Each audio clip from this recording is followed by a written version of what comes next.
Hello, my name is Sophia and this is my Physics 2211 Lab 4 oscillations.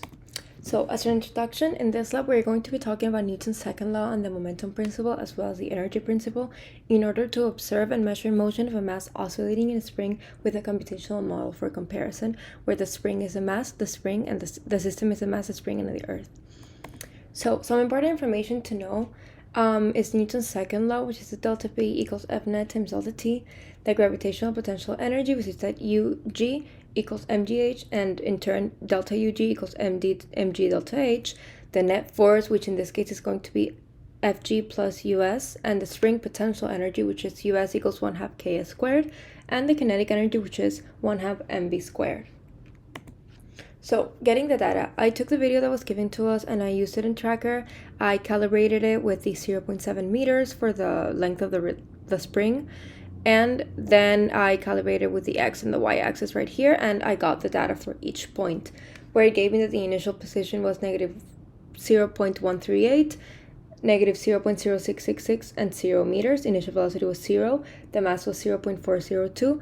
The T oscillation that I calculated with the Y values was 1.52, and in turn, using this equation, I got 6.87 newtons per meter for the K constant, and then for the relaxed length of the spring, I got 0.127, and the time between the frames is 10.5 seconds. For the computational model, I changed a few things from the given code, and I changed the mass of the ball, the position of the ball, the initial velocity of the ball, as well as the K and O constant from the values that were given right here. And then I changed these equations in order to fit what I wanted to look for, which is that L equals the position of the ball minus the spring position. L hat is the magnitude, the L over the magnitude of this vector, and then S is the magnitude of this vector minus LO in order to get the value. And then these are all the energy equations that I mentioned in one of the first slides, and the total energy is the three of them added up together. So then for this second part, I did T is less than 8.642 because that is the maximum T value that I got in my tracker. Then here I was updating the terms, making the ones that I found right here, the initial values. And then I updated the F grav and F spring forces in order to get the correct equations, which is negative mg and then negative K times S times L hat. And F net is both of these forces added up together. And then for the velocity and the position of the vector, I used the position and velocity update formulas that we had mentioned before in pretty much every single lab.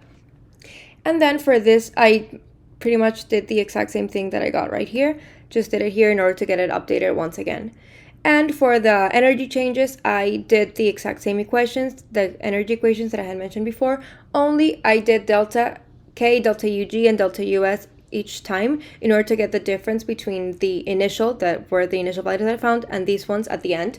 And then I did delta E, which is the total energy change. So for the results that I got this graph with the potential gravitational in red, potential spring in green, kinetic energy in blue, and then delta E in orange, so the total energy. And delta E should be a straight line, and it's a little bit wonky, but I think it's due to because of the graphics.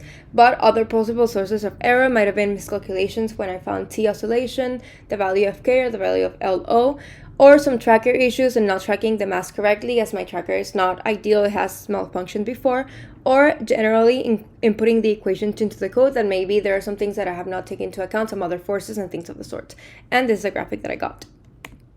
So what does it mean? For your model system, is the energy principle satisfied? Justify your answers. So for me, I think yes, because delta E is supposed to be 0, because delta E shouldn't change as the net force, that the net energy should always be 0. And as we can see here, it's pretty much aligned to 0. And as I had mentioned before, it is a little bit wonky in some places, but for the most part, it is pretty much at 0. And I think I'll attribute it to some possible sources of error that I mentioned, as I mentioned that my tracker is not the most reliable, so maybe my T and therefore my K or LO forces are not as accurate as they could have been, as well as the values that I got for the CSV file.